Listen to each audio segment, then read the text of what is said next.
Frères et sœurs, la grâce et la paix nous sont données de la part de Dieu notre Père, de Jésus-Christ notre Seigneur et notre Sauveur dans la communion du Saint-Esprit. Que ce culte particulier, en ce temps particulier de l'existence du monde, au cours duquel nous entendrons la parole du Seigneur, puisse être pour chacun et pour chacune source de réconfort, de joie et d'espérance. Le Seigneur nous invite à ce temps de culte, à ce temps de halte pour aller à l'essentiel, sans artifice ni faux semblant. Voici venu le temps du silence qui désencombre nos journées de l'inutile, du superflu, loin des sécurités toutes faites.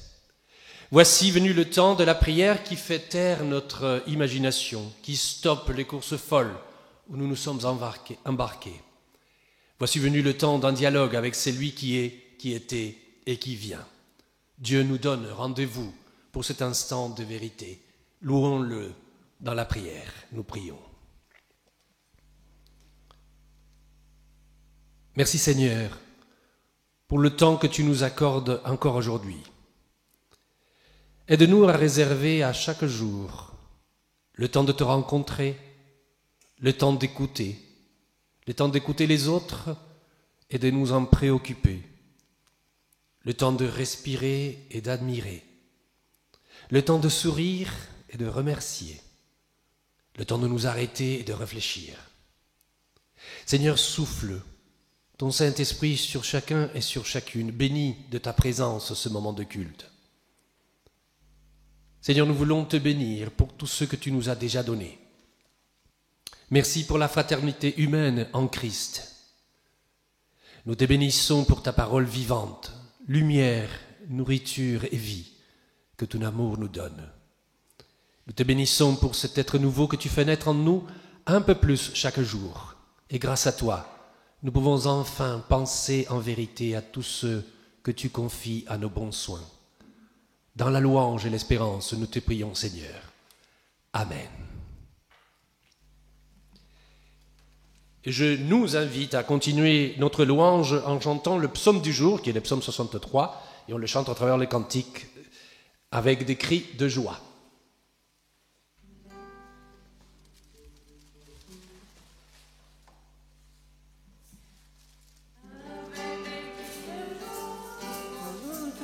Pour toi, je lèverai mes mains, je te célébrerai. Avec des cris de joie, je chanterai pour toi. Je baisserai mes mains et te célébrerai. Oh Dieu, tu es mon Dieu. Et l'aube je te cherche. Mon âme a soif de toi.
L'amour de Dieu manifesté en Jésus-Christ nous conduit maintenant à la repentance. Prions. Aide-nous, ô Dieu, à comprendre les vérités qui sont les miennes, les vérités qui sont les tiennes, à chercher comment tes pensées peuvent s'inscrire dans nos cœurs. Aide-nous, ô Dieu, à vivre les idées que tu mets en nous, que nos paroles et nos actes reflètent ta présence et la beauté du monde qui est le tien. Que nos cœurs ne soient pas divisés, Seigneur, nous te le demandons par Jésus-Christ, notre Seigneur. Amen. Je vous laisse la paix, je vous donne ma paix, dit Jésus. Et il ajoute que vos cœurs ne se troublent pas. À travers le prophète Jérémie, l'Éternel nous dit « Il y a de l'espérance pour ton avenir. Chaque individu est connu et aimé tel qu'il est, avec ses qualités et ses défauts, avec le poids de son passé. Il y a un avenir pour toi, pour moi. Dieu a un vrai projet d'épanouissement pour chacune et chacun. Recevons de lui le pardon qui restaure nos vies et chantons notre reconnaissance.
Seigneur notre Dieu, louange et grâce te soient rendues pour ta parole qui nous conduit à ton Fils, Jésus-Christ. Par ton Saint-Esprit, rends-le-nous présent et vivant en notre cœur. Esprit Saint, guide-nous dans la lecture de ta parole écrite, afin que cette parole faite chair habite véritablement en nous. Saint-Esprit, éclaire-nous, ouvre nos yeux et notre esprit à la lumière de Jésus-Christ. C'est en son nom que nous te le demandons. Et nous allons lire deux textes. D'abord dans les Proverbes, au verset 32, des versets 32 au verset 36. Et maintenant, mes fils, écoutez-moi. Heureux ceux qui persévèrent dans mes voies. Écoutez l'instruction pour devenir sages. Ne la négligez pas. Heureux l'homme qui m'écoute, qui veille chaque jour sur mes portes et qui garde l'entrée de ma maison. En effet, celui qui me trouve a trouvé la vie. Il a obtenu la faveur de l'Éternel. En revanche, celui qui pêche contre moi se fait du tort à lui-même. Tous ceux qui me détestent aiment la mort. Et puis un second texte que nous trouvons dans l'épître de Paul aux Thessaloniciens, les versets 13 à 18. Nous ne voulons pas, frères et sœurs, que vous soyez dans l'ignorance au sujet de ceux qui sont morts, afin que vous ne soyez pas dans la tristesse comme les autres, qui n'ont pas d'espérance. En effet, si nous croyons que Jésus est mort et qu'il est ressuscité, nous croyons aussi que Dieu ramènera par Jésus et avec lui ceux qui sont morts. Voici ce que nous vous déclarons. D'après la parole du Seigneur, nous les vivants restés pour le retour du Seigneur, nous ne devancerons pas ceux qui sont morts. En effet, le Seigneur lui-même, à un signal donné à la voix d'un archange et au son de la trompette de Dieu, descendra du ciel, et ceux qui sont morts en Christ ressusciteront d'abord. Ensuite, nous qui serons encore en vie, nous serons tous ensemble enlevés avec eux sur des nuées à la rencontre du Seigneur dans les airs, et ainsi nous serons toujours avec le Seigneur. Encouragez-vous donc les uns les autres par ces paroles. Et puis nous entendrons maintenant une troisième lecture, celle de Matthieu, les versets 1 à 3.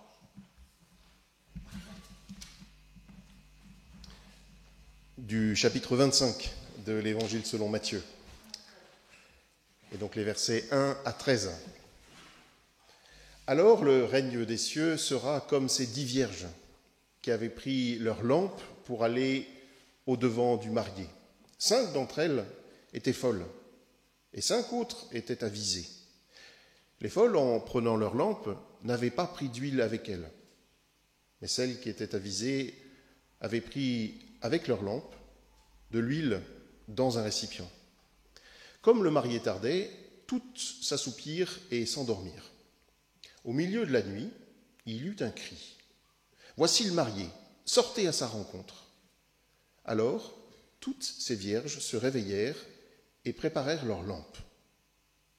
Les folles dirent à celles qui étaient avisées, « Donnez-nous de votre huile, nos lampes s'éteignent. » Celles qui étaient avisées répondirent, « Il n'y en aurait jamais assez pour nous et pour vous. Allez plutôt vous en acheter chez ceux qui en vendent. » Pendant qu'elles allaient en acheter, le marié arriva. Celles qui étaient prêtes entrèrent avec lui dans la salle des noces, et la porte fut fermée. Plus tard, les autres vierges arrivèrent aussi et dirent, « Seigneur, Seigneur, ouvre-nous. » Mais il répondit, « Amen, je vous le dis, je ne vous connais pas. Veillez donc, puisque vous ne connaissez ni le jour ni l'heure. » Et c'est maintenant le temps de chanter « Mon ancre et ma voile ». Amen.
soit mon ancre, soit ma voile.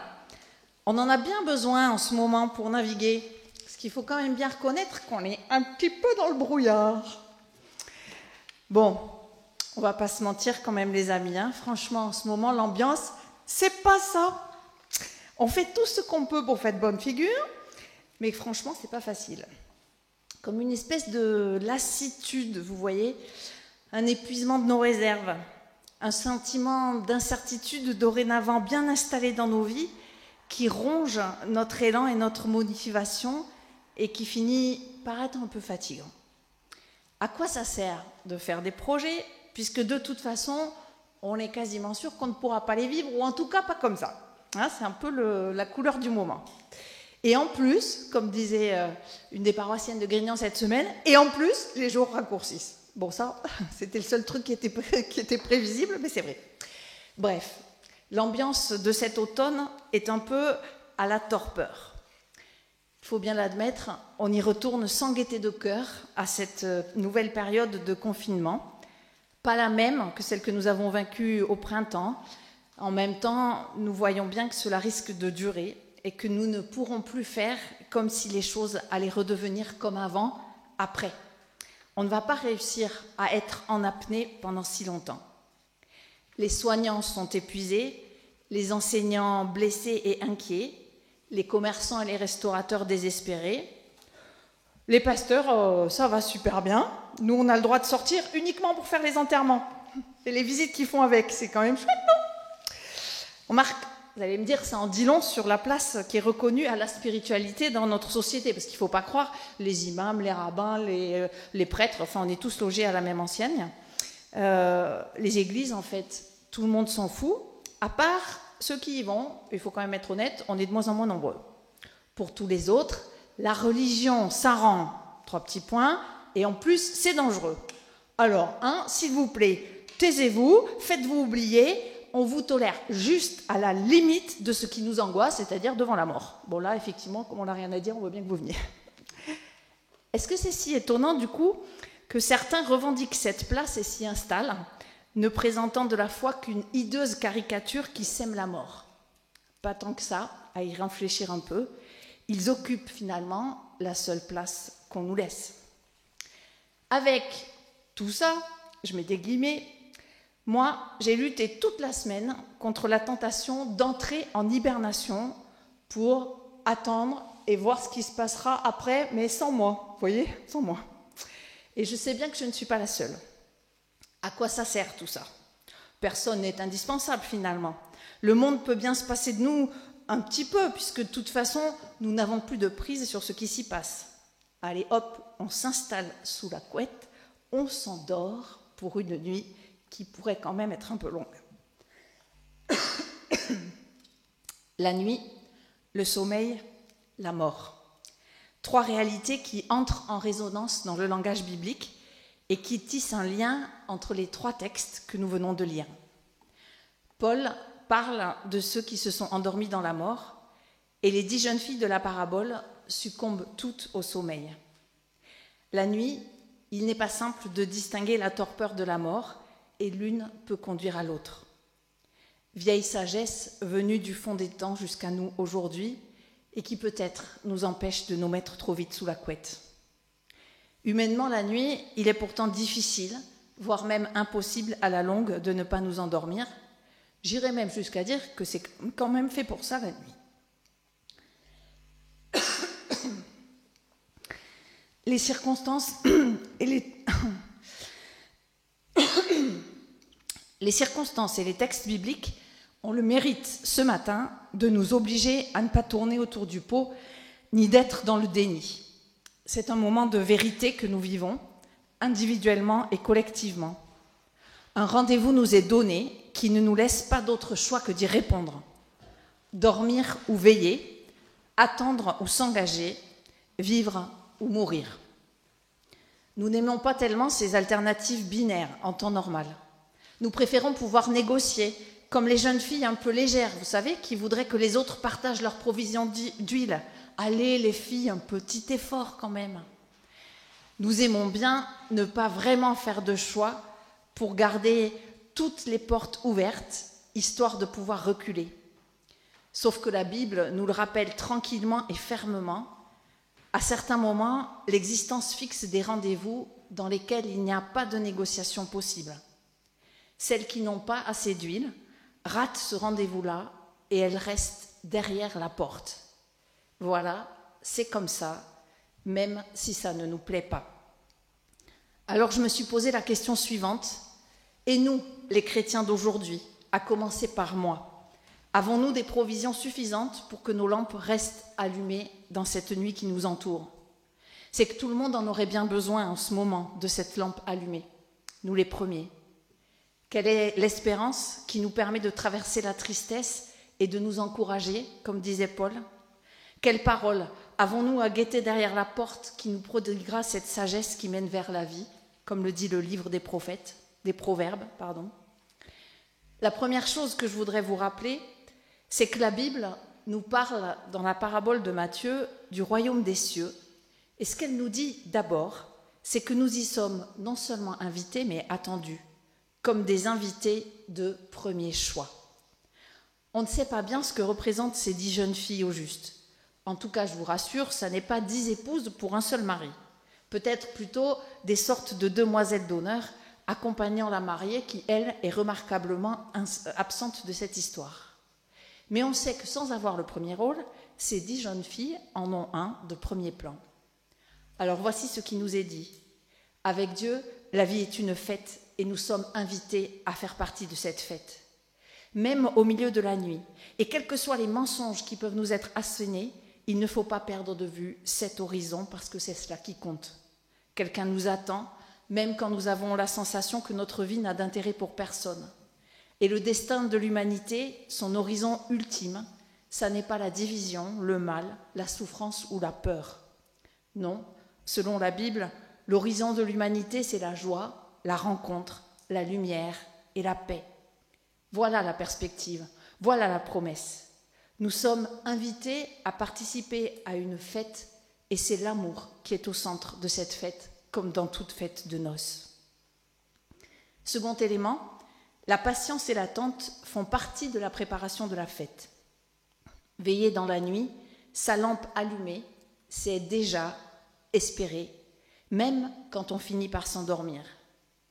C'est, dans un tout petit cercle autour de soi, faire déjà briller un peu de lumière, être un peu dans l'ambiance de la fête et pouvoir en faire profiter les autres. Même quand la lumière est petite et qu'elle tremblote, ça n'est pas rien quand on est dans la nuit. Je pense à ces petites lampes que l'on allume pour les enfants qui ont peur dans le noir et qui souvent sont si faibles qu'en plein jour, on oublie de les éteindre parce qu'on ne peut même pas les voir qu'elles sont allumées. On appelle cela des veilleuses. Veiller, c'est cela, peut-être avoir peu d'intensité, mais durer longtemps. Avec opiniâtreté, il va nous falloir entretenir la flamme en levant la tête pour voir au-delà de la nuit qui nous entoure. Avec humilité, il nous faut avoir conscience que nos réserves ne sont pas illimitées et qu'il va falloir en prendre soin. Avec lucidité, il va nous falloir assumer que personne ne pourra le faire à notre place. Ainsi en est-il de la foi, qui n'est qu'anticipation de la fête ultime. On ne peut pas toujours compter sur les autres pour qu'ils remplissent la réserve à notre place. Ils font souvent ce qu'ils peuvent, ces autres qui peuvent être des parents, des grands-parents, des amis, des frères et sœurs dans la foi. Mais il vient toujours un moment où leurs propres réserves atteignent elles aussi leurs limites. Et il nous faut chacun prendre le relais pour nous-mêmes. Privés de nous retrouver, de chanter, de prier ensemble, de partager un repas depuis déjà tant de mois, nous en sommes tous maintenant un peu là, avec quand même des réserves qui se fragilisent. Alors les amis, saisissons l'occasion de ce texte pour réfléchir chacun aux modalités d'approvisionnement qui seront les nôtres. Cela peut être appeler une personne différente chaque jour, lire la Bible, tenir un carnet que l'on peut relire les jours où il fait un peu plus noir que les autres, prier bien sûr. J'ai envie de dire, appelez vos pasteurs si vous n'avez pas d'idée, ils en regorgent. Moi, cette semaine, j'ai découvert un truc tout simple que je ne connaissais pas. Ça s'appelle le guide expresso qui est fait par la Ligue pour la lecture de la Bible. 4 minutes tous les jours pour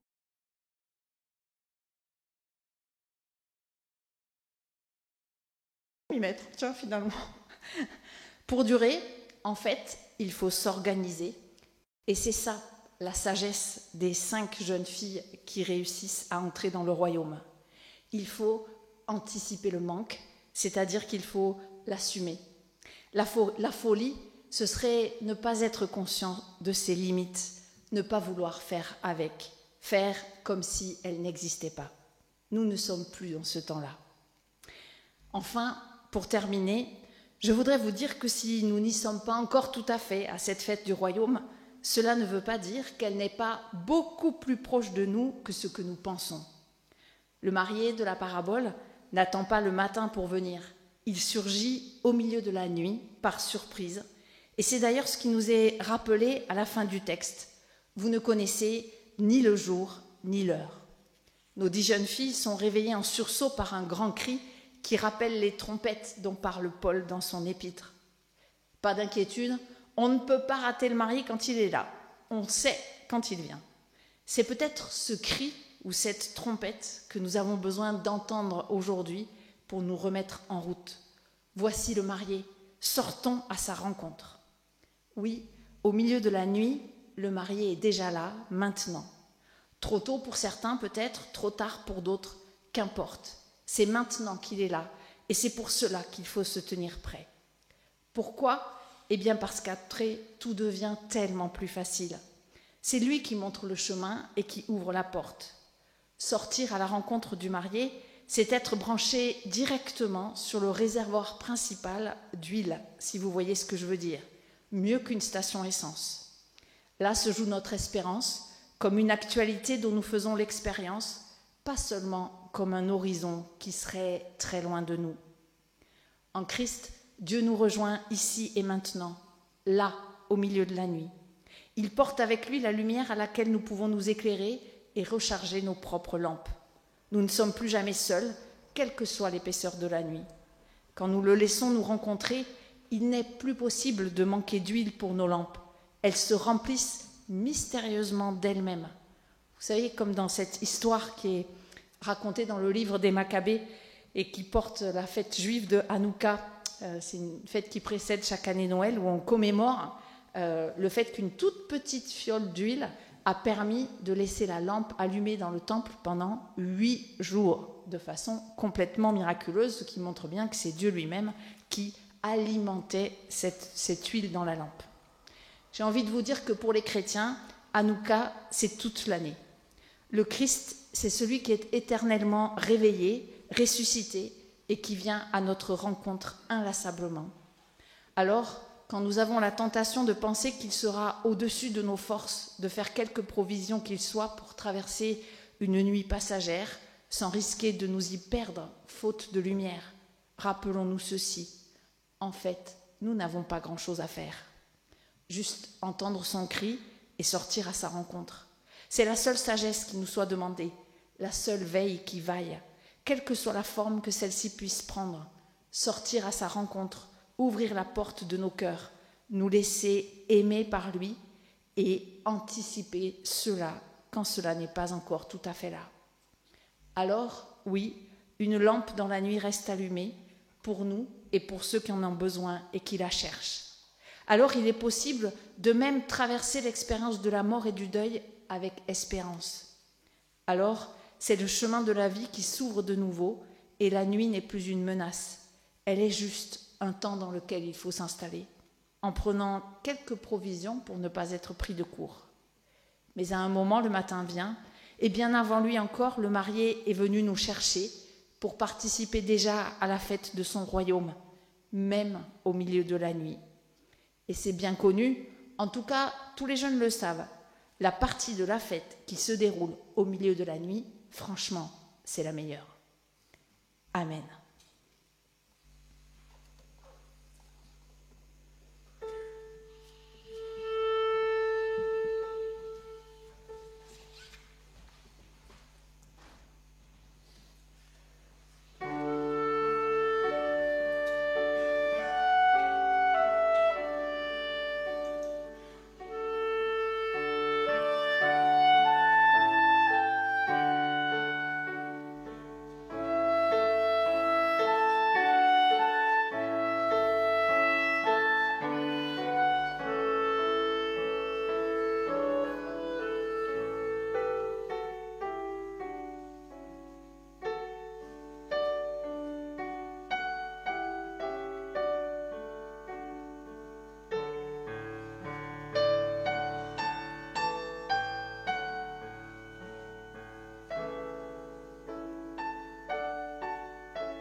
Et nous allons chanter ensemble la voix du veilleur appelle.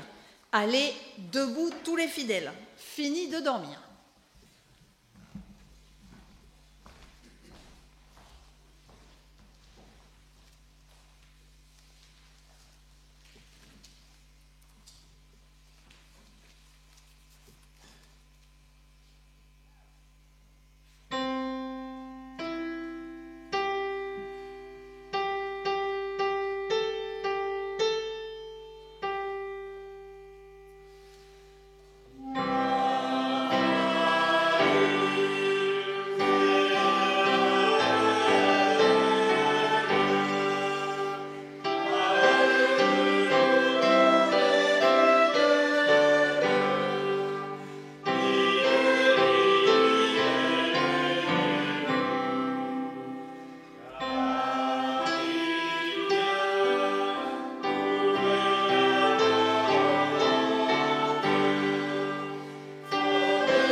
C'est le moment des annonces normalement occultes et comme l'a dit bien Anne tout à l'heure dans la prédication, il est difficile de prévoir, donc soyez attentifs simplement à ce que nous pouvons annoncer par le site internet ou par le courriel ou par le courrier.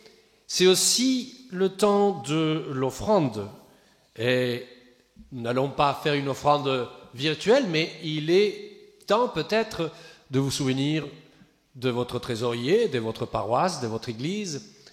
Sachez que la poste continue de bien fonctionner, donc si vous voulez envoyer votre don, vous pouvez le faire. Qu'il y a le don en ligne qui peut être fait, qu'il y a le virement aussi qui peut être fait. Et ce sera une joie pour nous tous de pouvoir participer donc de la vie de notre église de la même manière que nous le faisons par la prière.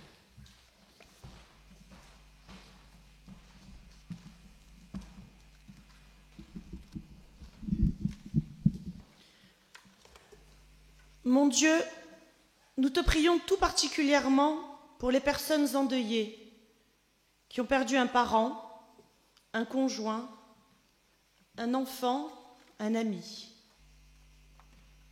Nous te prions tout particulièrement pour les personnes malades, fragiles, inquiètes, isolées, oubliées. Pour les désœuvrés et les suroccupés. Pour ceux qui n'ont plus de travail et ceux qui en ont trop. Seigneur Dieu, nous pensons à eux et nous te les remettons. Mais il ne faudrait pas que notre prière d'intercession soit une manière de rester en retrait, en te laissant le soin de faire tout le travail. Aussi, donne-nous le courage, là où nous vivons chaque jour, de prendre position au nom de notre foi, de ne pas mettre sous le boisseau notre attachement au Christ, même si cela doit nous apporter ironie ou rejet. Donne-nous le courage d'ouvrir les yeux sur les injustices qui viennent de l'argent, du pouvoir, du désintérêt ou de la lenteur des administrations, et de les résoudre avec nos moyens, en partageant mieux, au nom de notre foi, même si cela doit entraîner la perte de notre tranquillité. Seigneur, donne-nous le courage de participer activement, par tous les moyens possibles, concrets ou virtuels, à nos communautés paroissiales, afin qu'elles deviennent les lieux où notre vie, avec ses conflits et ses recherches, se trouve éclairée par notre foi. Ne nous laisse pas au repos, Seigneur. Ne nous laisse pas au repos tant que notre foi n'imprime pas son exigence sur l'éventail de toute notre vie. Seigneur Dieu, fais-nous espérer et aller aussi loin qu'entraîne ton amour. Élargis l'espace de nos vies pour être tes témoins. Élargis notre prière aux dimensions du monde.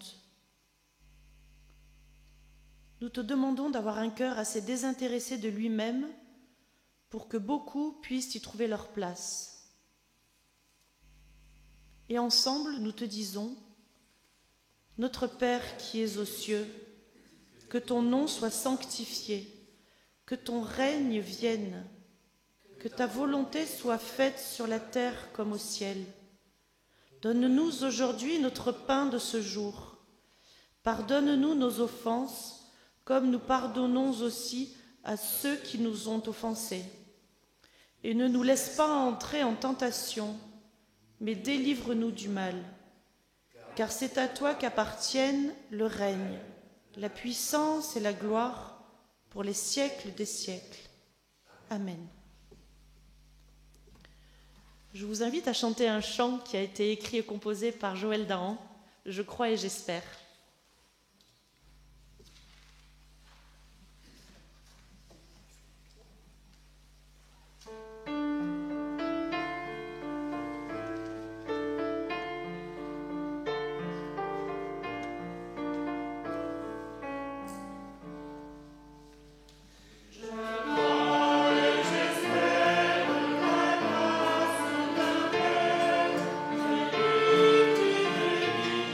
Entre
restez en tenue de travail et gardez vos lampes allumées.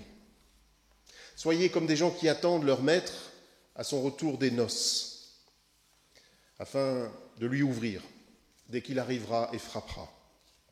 Heureux ces serviteurs que le maître, à son arrivée, trouvera en train de veiller. En vérité, je vous le déclare, il prendra la tenue de travail, les fera mettre à table et passera pour les servir. Et si c'est à la 2e veille qu'il arrive, ou à la 3e, et qu'il trouve cet accueil, heureux sont-ils.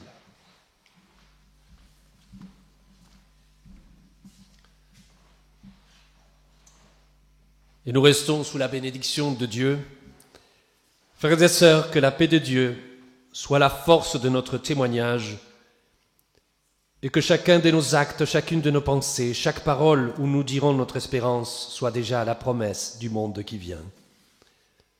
Que le Seigneur vous bénisse et vous garde. Que le Seigneur fasse rayonner sur vous son regard et vous accorde sa grâce.